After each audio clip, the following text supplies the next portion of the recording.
ಅಪಾರವಾದಂಥ ಗೌರವ ಮತ್ತು ವಿಶ್ವಾಸ. ಎರಡನೆಯದು, ಸರಿಯಾದ ವಿಷಯನ ಸರಿಯಾದ ಮಾಧ್ಯಮದ ಮುಖಾಂತರ ನಮ್ಮ ಕರ್ನಾಟಕದ ಜನತೆಗೆ ತಲುಪಿಸುವಂಥ ಒಂದು ಪ್ರಯತ್ನನ ಮಾಡೋಣ ಅಂತ ಇವತ್ತು ನಾನು ಮತ್ತು ಇಬ್ಬರು ಕೂಡ ಇಲ್ಲಿ ಬಂದಿದ್ದೀವಿ. ಇದಕ್ಕೆ ನಮ್ಮ ಮಾಧ್ಯಮದವರ ಸಂಪೂರ್ಣ ಸಪೋರ್ಟ್ ನಮ್ಮ ಮೇಲೆ ಇರುತ್ತೆ ಅಂತ ಭಾವಿಸಿದ್ದೀನಿ.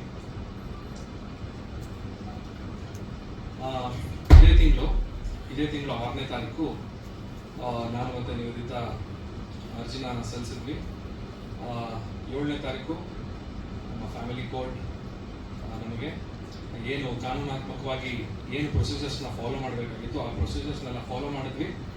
ಅದಾದ ನಂತರ ನಮ್ಮಿಬ್ಬರಿಗೂ ವಿಚ್ಛೇದನವನ್ನು ಕೊಟ್ಟಿದೆ.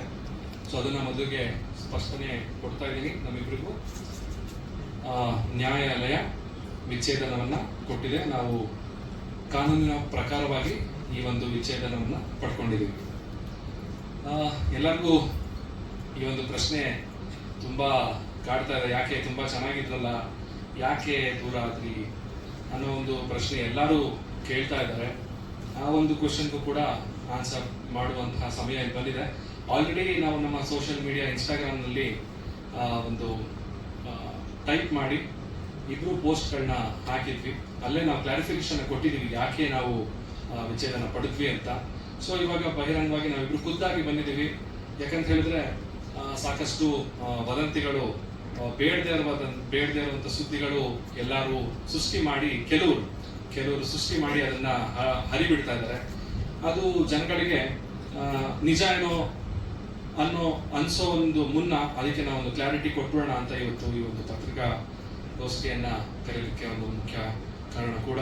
ಆ್ಯಂಡ್ ಏನಕ್ಕೆ ನಾವಿಬ್ರು ವಿಚ್ಛೇದನ ಪಡೆದ್ವಿ ಅನ್ನೋದಾದ್ರೆ, ಕೆಲವು ವರ್ಷಗಳಿಂದ ನಾನು ಬೆಳೆದಂತಹ, ಅಂದ್ರೆ ನನ್ನ ಆಲೋಚನೆಗಳು, ನನ್ನ ಜೀವನ ಶೈಲಿ ಒಂದು ಆಯಾಮದಲ್ಲಿ ಹೋದ್ರೆ, ನಿವೇದಿತಾ ಅವರ ಒಂದು ಯೋಚನೆ, ಆಲೋಚನೆ, ಒಂದು ಜೀವನ ಶೈಲಿ ಅವ್ರದೇ ಒಂದು ಆಯಾಮದಲ್ಲಿ ಬೆಳೀತಾ ಹೋಯ್ತು. ಸೊ ಇದ್ರ ಮಧ್ಯದಲ್ಲಿ ಜೀವನ ಅಂದ್ರೆ ಏನು ಅಂತ ನಾನು ಅರ್ಥ ಮಾಡ್ಕೊಂಡಿರೋದು ಮತ್ತೆ ನಿವೇದಿತಾ ಅವರು ಅರ್ಥ ಮಾಡ್ಕೊಂಡಿರೋದು ಎರಡು ವ್ಯಾಖ್ಯಾನಗಳು ತುಂಬಾ ಡಿಫ್ರೆಂಟ್ ಆಗಿತ್ತು. ಅದು ಒಂದಕ್ಕೊಂದು ಹೊಂದಾಣಿಕೆ ಆಗಲೇ ಇಲ್ಲ.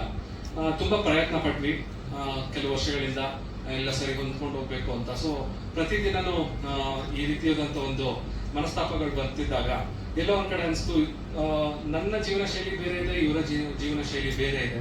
ಒಬ್ರಿಗೊಬ್ರು ನಾವು ರೆಸ್ಪೆಕ್ಟ್ ಮಾಡಲೇಬೇಕು. ಬಿಕಾಸ್ ನಾವೆಲ್ಲ ಇಂಡಿವಿಜುವಲ್ಸ್. ಈ ಭೂಮಿ ಮೇಲೆ ನಾವು ಜನ್ಮ ಪಡೆದಿದ್ದೀವಿ ಅಂದಮೇಲೆ ಅವ್ರಿಗೆ ಎಷ್ಟು ಹಕ್ಕಿರುತ್ತೆ, ನಮಗೂ ಕೂಡ ಅಷ್ಟೇ ಹಕ್ಕಿರುತ್ತೆ. ಸೊ ಹಾಗಾಗಿ ಯಾರು ಫೋರ್ಸ್ಫುಲ್ ಆಗಿ ಒಬ್ರ ಜೊತೆ ಇರೋದು ಸರಿಯಲ್ಲ. ಅಂದ್ರೆ ಮಾನಸಿಕವಾಗಿ ಒಂದು ನೋವನ್ನು ಅನುಭವಿಸ್ಕೊಂಡು ಒಟ್ಟಿಗೆ ಇರೋದು ಸರಿ ಬರ್ಲಿಲ್ಲ. ಅದಕ್ಕೆ ನಾವಿಬ್ರು ಒಮ್ಮತದಿಂದ, ಮತ್ತೊಮ್ಮೆ ಹೇಳ್ತೀನಿ, ನಾವಿಬ್ರು ಮ್ಯೂಚುವಲ್ ಕನ್ಸೆಂಟ್ ಇಂದ ಒಟ್ಟಿಗೆ ನಿರ್ಧಾರ ಮಾಡಿ ನಾವಿಬ್ರು ಖುಷಿಯಾಗಿರ್ಬೇಕು ಅಂತ ಹೇಳಿದ್ರೆ, ನಾವಿಬ್ರು ಸಪರೇಟ್ ಆಗಿದ್ರೆ ತುಂಬಾ ಖುಷಿಯಾಗಿರ್ತೀವಿ. ಸೊ ಹಾಗಾಗಿ ನಮ್ಮಿಬ್ರ ಮಧ್ಯದಲ್ಲಿ ಯಾವುದೇ ರೀತಿಯ ದ್ವೇಷ, ವೈಮಸ್ಸು ಯಾವುದೂ ಇಲ್ಲ.